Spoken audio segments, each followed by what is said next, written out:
Hello friends, हम UP board 2020 का maths का पेपर सॉल्व कर रहे थे, ठीक है ना। और हमने अपने क्वेश्चन 6 कर लिए थे, ठीक है। 6 के 3 पार्ट कर लिए थे। आज स्टार्ट करेंगे 6 का 4th पार्ट, ठीक है। क्वेश्चन 6 का 4th पार्ट आपकी स्क्रीन पे है। क्वेश्चन क्या है? In a class test the sum of Shefali marks in mathematics and English is 30, ठीक है। Had she got 2 marks more in mathematics and 3 marks less in English, the product of their marks कितना दिया गया है? 210, ठीक है। अब ध्यान समझना, इस क्वेश्चन में क्या करेंगे। सबसे पहले क्या करेंगे, क्वेश्चन में आपको गिवन क्या है? Sum of Shefali's marks in mathematics and English, ठीक है। तो क्या करेंगे, हम अज्यूम कर लेंगे, let Shefali's marks in maths, कुछ भी आप अज्यूम कर सकते हो, मैंने यहाँ पे एक्स अज्यूम किया, ठीक है ना। अब गिवन क्या है आपको? मैथ्स और इंग्लिश के मार्क्स का सम कितना गिवन है आपको? 30, क्लियर है। यानी कि अगर मैं इंग्लिश में मार्क्स को y अज्यूम कर लूं तो क्या गिवन है आपको? x + y = 30। ये बन गई आपकी फर्स्ट इक्वेशन, ठीक है ना। अब क्या गिवन है आपको? अगर मैथ्स में मार्क्स 2 बढ़ा दिए जाएं और इंग्लिश के मार्क्स 3 कम कर दिए जाएं, ठीक है। अगर मैथ्स के मार्क्स में कितना इंक्रीमेंट हो जाए? 2 का, और इंग्लिश के मार्क्स में 3 का क्या हो जाए? डिक्रीमेंट है, कम पड़ जाए। तो यहाँ पे क्या क्वेश्चन में गिवन है कि प्रोडक्ट कितना गिवन है? इस तरह से 210, क्लियर है, समझ में आ रहा है। आपको 2 इक्वेशन बनानी है। अब यहाँ पे ध्यान समझिएगा, आप यहाँ से क्या करो, y = क्या हो सकता है? 30 - x, ठीक है। ये वैल्यू y की जो है वो यहाँ पे रख दोगे तो आपकी क्वाड्रेटिक इक्वेशन बन जाएगी, ठीक है, और 1 वेरिएबल में बनेगी, क्लियर है। तो यहाँ पे क्या करेंगे, ये वैल्यू उठा के यहाँ पे पुट करेंगे तो क्या बनेगा? x + 2 * 30 - x - 3 = 210, क्लियर है। यहाँ पे क्या हो जाएगा? x + 2 * 27 - x = 210, ठीक है। अब मल्टीप्लाई जब करोगे तो क्या आएगा? 27x - x² + 54 - 2x = 210, क्लियर है, ठीक। अब यहाँ पे क्या करेंगे, क्या होगा? x² ये हो जाएगा 25x, उधर ले जाएंगे तो कहेगा वो -25x। अब क्या करना है आपको? यहाँ 210 है, यहाँ पे 54 है, तो कितना बचेगा आपका? क्या करेंगे? 210 से क्या करेंगे? 54 क्या करेंगे? सब्सट्रैक्ट करेंगे तो कितना बचेगा आपका? 156, क्लियर है। अब ध्यान समझना, अब क्या करना है आपको? फैक्टर करने हैं। सम करने पे -25 रहे और मल्टीप्लाई करने पे क्या है? 156। तो क्या हो जाएगा यहाँ पे? आप ध्यान समझना, -13x -12x + 156 = 0, क्लियर है। अब क्या करेंगे? x अगर यहां से कॉमन करें तो आएगा x - 13, यहां से 12 कॉमन करें तो आएगा x - 13 = 0, क्लियर है। इसका मतलब x की 2 वैल्यूज आएगी 12, 13, क्लियर। अब ध्यान समझना, अगर x की वैल्यू 12 होगी तो इस इक्वेशन में अगर पुट करोगे तो y की वैल्यू कितनी आएगी? आप बोलोगे 18 आएगी। अगर x की वैल्यू 13 पुट करोगे तो यहां बोलोगे y की वैल्यू कितनी आएगी? 17। इससे से आपका आंसर क्या आया? उसके मार्क्स कितने कितने होंगे यहाँ पे? 12 और 18 या फिर 13 और 17, क्लियर है, ठीक है ना। अब करेंगे अपना अगला क्वेश्चन, ठीक है। अब करेंगे अपने क्वेश्चन का 7 का फर्स्ट पार्ट। क्वेश्चन क्या है? आपको एक पॉलिनोमियल गिवन है, वो क्या गिवन है? x⁴ + 4x³ - 2x² - 20x - 15, ठीक है। आपसे कह रहा है कि आपको 2 zeros गिवन है, ठीक है। 2 zeros क्या है आपके? एक है √5 और दूसरा है -√5। आपसे कह रहा है बचे हुए 2 जीरोस आपको फाइंड करने हैं। जीरोस का मतलब आप बेसिकली ये लगाओ कि जीरोस का मतलब ये है कि आप अगर ये वैल्यूज आप पुट कर दोगे उससे जो आपका पॉलिनोमियल गिवन है वो क्या हो जाएगा? 0 हो जाएगा, क्लियर। इसलिए क्या नाम पड़ा? जीरोस, ऐसे याद रखोगे आप, ठीक है। तो अगर कोई पॉलिनोमियल है, किसका फंक्शन है? तो आप बोलोगे x का फंक्शन है, उसके जीरोस आपके √5 और -√5 दिए गए हैं, ठीक है। तो यहां पे बात समझना, if x = √5 is a 0 इसका मतलब क्या हुआ, x minus root 5 is a factor of polynomial. Simple सी बात है, इसका क्या होगा, फैक्टर होगा, तभी तो वैल्यू 0 हुई होगी। ठीक, सेम इसी तरह क्या लिखोगे, x equals to minus root 5 is a 0, इसलिए क्या होगा, ये हो जाएगा x plus root 5 is a factor of polynomial. Simple सी बात है। इसका मतलब अगर ये फैक्टर है और ये फैक्टर है, तो दो नंबर फैक्टर है किसी भी चीज के, तो उसका मल्टीप्लिकेशन करने पे भी क्या आएगा, एक फैक्टर आएगा। ठीक है, तो यहाँ पे x minus root 5 into x plus root 5 भी क्या होगा, इसका एक फैक्टर होगा।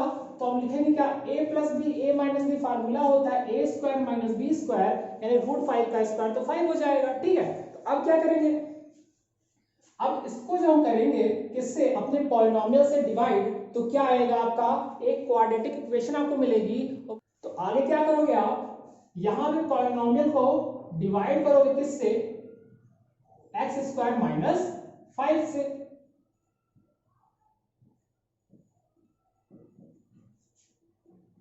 अब करते हैं डिवाइड। ठीक है, तो यहां पे सबसे पहले आप डिवाइड करोगे तो यहां कितना आ जाएगा, एक्स स्क्वायर, ये पोर्शन कैंसिल हो जाएगा, आप माइनस 5 का इससे क्या करेंगे, मल्टीप्लाई, तो कितना हो जाएगा, माइनस 5x स्क्वायर, ये टर्म का हो जाएगा प्लस का, तो यहाँ पे कितना आ जाएगा, 3x स्क्वायर, इसको भी आप यहाँ पे राइट डाउन करोगे तो 4x cube plus 3x square.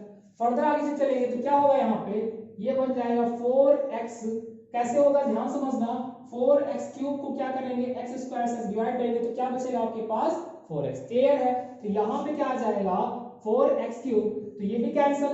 अब यहाँ माइनस 5 का 4 से मल्टीप्लाई, तो आप बोलोगे 20x हो जाएगा। क्लियर, और ये भी 20x जब यहाँ पे उतारोगे तो दिस से दिस कैंसिल आउट, सिंपल है। ठीक है, अब क्या करेंगे, अब बचा हुआ जो भी पोर्शन है उसको यहाँ पे क्या करेंगे, राइट डाउन कर लेंगे।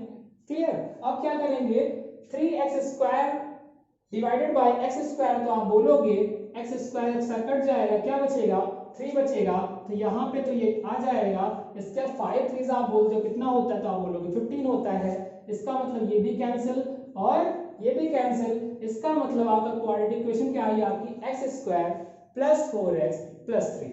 ठीक है, तो यहाँ पे क्या आ गया, x square plus 4x plus 3। अब क्या करेंगे, इसका फैक्टर करेंगे। फैक्टर करेंगे कैसे, ऐड करने पे 4 ही है, मल्टीप्लाई करने पे कितना मिले, 3। तो सिंपल है, यहाँ पे कितना आएगा, 3x प्लस x प्लस 3। तो एक्स स्क्वायर यानी यहाँ पे x कॉमन करोगे तो बनेगा x प्लस 3, यहाँ 1 कॉमन करोगे तो बनेगा x प्लस 3। इसका मतलब इसके फैक्टर्स क्या बने, x plus 1 x plus 3। If x plus 1 0 है, इसका मतलब x की वैल्यू -1। अगर यहीं पर x प्लस 3 0 है, इसका मतलब x की वैल्यू कितनी होगी, -3। इसका मतलब अदर जो आपको दो जीरोस फाइंड करने थे वो क्या है, -1, -3। क्लियर है, नोट कर लीजिए। अगला क्वेश्चन जो आपका है वो 7 में ए का और पार्ट है। ठीक है, जो आपको क्या दिया गया था, ऑप्शन में दिया गया था, उसको भी हम सॉल्व कर लेंगे। ठीक है ना, क्वेश्चन क्या है, solve the following pair of equation by changing them to a pair of linear equation. ठीक है, तो क्वेश्चन में क्या गिवन है आपको, यहाँ पे दो इक्वेशन गिवन है। ठीक है, इसको पेयर ऑफ लीनियर इक्वेशन में कन्वर्ट करके क्या करना है आपको, सॉल्व करना है। ठीक है, तो यहाँ पे लीनियर इक्वेशन कैसे आप चेंज करेंगे देखते हैं। ठीक, तो यहाँ पे सबसे पहली चीज ध्यान रखिए, डिनोमिनेटर में दोनों के फर्स्ट सेकंड टर्म, इसके फर्स्ट और इसके सेकंड टर्म से सक्सेसफुली क्या है आपके, यहाँ पे क्या गिवन है आपको, दोनों के दोनों में डिनोमिनेटर टर्म्स क्या है आपके, फर्स्ट टर्म वाले से सेम है और सेकंड टर्म वाले सेम है। इसका मतलब ध्यान समझना, अगर हम यहाँ पे 1/x-1 को कुछ भी एज्यूम कर ले, मैंने एज्यूम कर लिया u, 1/y-2 को अगर एज्यूम कर लिया v, तो यहां से इक्वेशन बन के क्या आएगी, तो आप बोलोगे 5u plus v equals to 2। ये बन गई, मान लिया मैंने फर्स्ट इक्वेशन। ठीक है, यहां पे क्या बन जाएगा, 6u minus 3v equals to 1।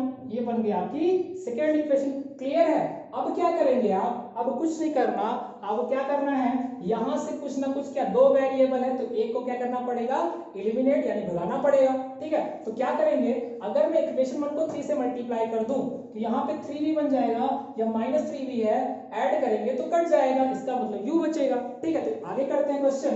यहाँ पे क्या करेंगे, इक्वेशन फर्स्ट को 3 से क्या कर देंगे, मल्टीप्लाई। तो क्या होगा 15u plus 3v equals to 3 2 जा 6। ठीक है, अब यहाँ पे क्या करेंगे, अगली इक्वेशन आपने सीधी लिख रखी है, यानी इसको अगर इक्वेशन थर्ड एज्यूम कर ले, अब क्या करेंगे सेकंड प्लस थर्ड, तो क्या होगा सेकंड इक्वेशन और थर्ड इक्वेशन को जब ऐड करोगे आप तो यहाँ क्या बनेगा, दिस से दिस कैंसिल आउट, यहाँ पे आएगा 21u इक्वल्स टू 7, यानी यहाँ से u की वैल्यू आएगी 1/3। क्लियर है, सेम काम करेंगे।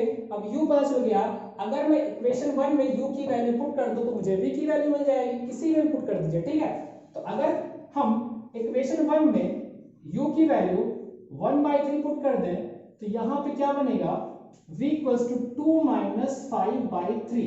क्लियर है, जब सब्सट्रैक्ट करोगे आप, ध्यान समझना, कैलकुलेशन में एलसीएम में जल्दबाजी नहीं करनी है, आप सीधा 3 से ऊपर नीचे मल्टीप्लाई कर लो, तो 6 - 5 कितना हो जाएगा 1/3। क्लियर, ठीक, यानी v की वैल्यू भी 1/3 आई, u की वैल्यू भी 1/3 आई। अब क्या करना है, जो हमने एजम्पशन मानी थी, क्या मानी थी 1/x - 1 equals to u assume किया था, u इक्वल्स टू कितना है 1/3 पुट कर देंगे। ठीक, क्रॉस मल्टीप्लाई करेंगे तो आएगा x - 1 इक्वल्स टू 3, यहां से x की वैल्यू कितनी आ जाएगी 4। क्लियर है, ऐसे ही क्या करेंगे, अगर मुझे क्या फाइंड करना है, x फाइंड हो गया, y फाइंड कर लेंगे, 1/y - 2 इक्वल्स टू 1/3, सेम काम cross multiply, and 3 equals to क्या हो जाएगा y - 2, तो y इक्वल्स टू कितना आ जाएगा 5। क्लियर है, यानी x की वैल्यू कितनी आई 4 आई, y की वैल्यू 5। चेक करना अपने आंसर किसी भी इक्वेशन में पुट कर दीजिए, और अगर LHS RHS के बराबर हो जाए तो आपका आंसर सही है।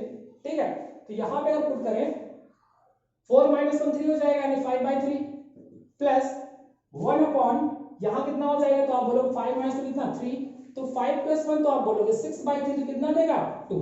यानी कि जो आपने इक्वेशन सॉल्व की है, x और y की वैल्यूज फाइंड की है, वो क्या है सही है। क्लियर है, नोट कर लीजिए।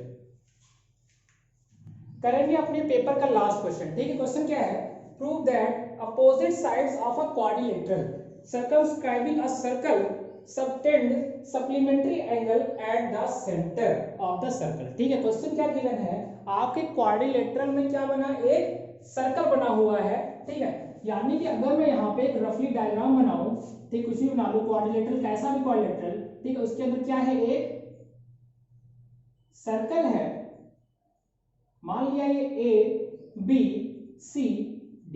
क्लियर है, अगर मैंने इसके सेंटर को O एज्यूम कर लिया तो वो कह क्या रहा है कि जो अपोजिट साइड्स होती हैं वो क्या बनाती हैं, सप्लीमेंट्री एंगल्स। अब आपको सप्लीमेंट्री एंगल पता होना चाहिए, क्या से एंगल कहलाते हैं, जिनमें दो एंगल्स का सम क्या होता है 180 डिग्री। ठीक है, इसका मतलब अपोजिट साइड क्या होगी, AB की अपोजिट साइड CD और AD के अपोजिट साइड BC। क्लियर है, तो अगर हम यहां से क्या करें, अगर हम यहां से एंगल्स बनाएं तो जो आपका ये एंगल है, यानी एंगल AOB और आपका एंगल COD, आपको प्रूव क्या करना है, ध्यान समझना। सबसे पहले तो आपको ये पता होना चाहिए प्रूव क्या करना है, टू प्रूव क्या करना है, angle AOB plus angle COD equals to 180 degree. Clear है, सेम काम या तो आप ये प्रूव कर दो, angle AOD plus angle BOC equals to 180 degree. Clear है, तो क्या करेंगे इस क्वेश्चन में, सबसे पहला काम आप क्या करना है, आप क्या करो यहां से, अगर हम जहां पे टच कर रहा है सर्कल किसको, क्वाड्रिलेटरल को, वहां से कंस्ट्रक्शन करते हुए आप क्या करो, इन सारे पॉइंट्स को अगर मिला दोगे तो क्या मिलेगा, तो आप बोलोगे ये तो मेरी रेडियस है। क्लियर, तो अगर ये मान लिया P, ये मान लिया Q, ये मान लिया R और ये मान लिया S। अब ध्यान समझना, आपको थ्योरम पता होनी चाहिए कि जो आपकी टेंजेंट्स होती हैं, जो आपकी टेंजेंट्स होती हैं, अगर एक ही पॉइंट से बाहरी पॉइंट से निकली हैं तो क्या होंगी, उनकी लेंथ क्या होगी, आपस में बराबर होगी। इसका मतलब यहां पे ध्यान समझना, अगर देखा जाए सबसे पहला काम क्या करोगे क्वेश्चन में, यहां पे अगर मैं दो ट्रायंगल ले लूं, triangle AOP and triangle AOS। Clear है, अब ध्यान समझना, यहां पे हम देखें तो AP इक्वल्स टू AS होगा, अभी मैंने आपको बताया।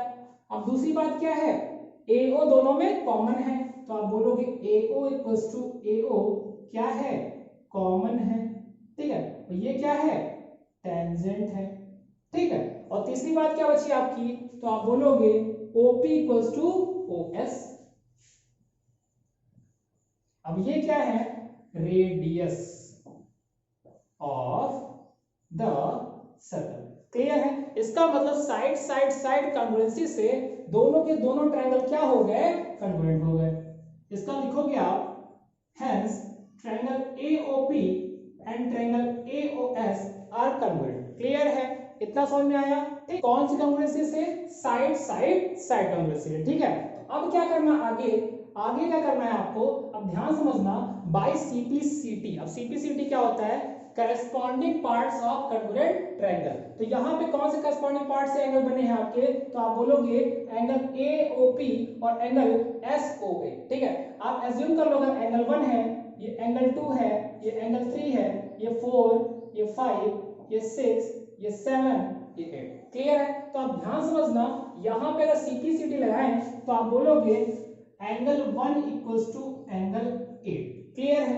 अब क्या करना, जैसा ये आपका बना हुआ था शेप, वैसा ही क्या ये भी मिलेगा, ये भी मिलेगा और ये भी मिलेगा। तो सिमिलरली आप लिखोगे, सिमिलरली क्या हो जाएगा, अगर एंगल 1 इक्वल्स टू एंगल 8 है तो आप बोलोगे एंगल 7 इक्वल्स टू एंगल 6 होगा। सिंपल सी बात है। तो यहां पे क्या होगा, इसमें से angle 4 equals to angle 5 equals to angle 4 होगा, ठीक। ऐसे क्या होगा, एंगल 3 इक्वल्स टू एंगल 2 होगा। क्लियर है, क्लियर है। अब क्या करना, आगे ध्यान समझना। अब क्या करेंगे, आप जानते हो एक सर्कल पे कितना एंगल होता है, तो आप बोलोगे 360 डिग्री होता है, ठीक है। तो अगर हम यहाँ पे सारे के सारे एंगल्स को सम करें तो यहाँ पे क्या होगा, angle 1 plus angle 2 plus angle 3 plus angle 4 5 6 7 8, तो कितना आ जाएगा, 360 डिग्री। क्लियर है, सिंपल सी बात, सबको पता होना चाहिए, ठीक है। तो अब यहाँ पे क्या कहोगे, आपको पता है एंगल 1 और एंगल 8 क्या है, आपस में बराबर है, ठीक है। एंगल 7 और एंगल 6 आपस में बराबर है, एंगल 5 और एंगल 4 आपस में बराबर है, एंगल 3 और एंगल 2 आपस में बराबर है। तो आप आगे क्या करोगे, आपको प्रूव क्या करना है, अपोजिट साइड वाले। तो क्या लोगे, एंगल्स क्या लोगे, अपोजिट साइड पे जो एंगल बने उनको ले लोगे, ठीक है। तो यहाँ पे एंगल 1 और एंगल 2 अगर ले लोगे, ध्यान समझना, तो एंगल 1 प्लस एंगल 2 और क्या ले लोगे आप, प्लस एंगल 5 प्लस एंगल 6, और इसका अगर 2 टाइम्स लिखोगे तो वो भी क्या होगा, 360 के बराबर। क्यों ऐसा किया मैंने, क्योंकि एंगल 6 और एंगल 7 आपस बराबर, 5 4 आपस बराबर, 3 2 आपस बराबर, 1 8 आपस बराबर, ठीक है। तो सब में से क्या ले लिया हमने, एक एक ले लिया, हमने क्या कर दिया, 2 टाइम्स कर दिया। तो आप बोलोगे 2 से कट करोगे तो यहाँ हो जाएगा 180 डिग्री। क्लियर। अब आप जानते हो एंगल 1 और एंगल 2 को जोड़ोगे तो बनेगा, क्या बनेगा, ध्यान समझना, एंगल AOC। सेम कंडीशन, 5 और 6 को जोड़ोगे तो क्या बनेगा, angle COD plus angle COD equals to 180 degree.